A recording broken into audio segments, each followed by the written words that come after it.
Il-Grupp Universitarji Awċin il-GUG u l-Earth System Organization li ESA jirringrazzjaw lill-Kunsill Nazzjonali taż-Żgħażagħ il-KNZ għall-impenn tiegħu biex il-Parlament jiddikjara stat ta' emerġenza fil-klima.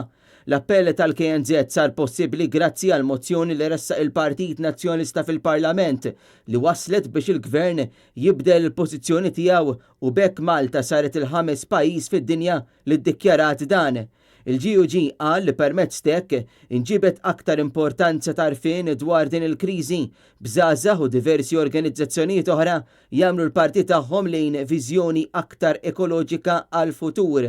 Kull kontribuzzjoni żgħira għal bidla fil-klima tista' tgħin u anki għawdex jista' jkun sors għal inizjattiva bħal din. Il-GUG kompra li tkun gżira żgħira għandek il-vantaġġi tiegħek peress li tippromuovi aktar effiċjenza u komunikazzjoni li huma l-assi ewlenin għal riżultati sodisfaċenti. Fost l-oħrajn huma ħabbru numru ta' proposti brabta mal-użu tal-ilma, l-iskart, l-edukazzjoni, il-biodiversità, it-trasport u l-infrastruttura.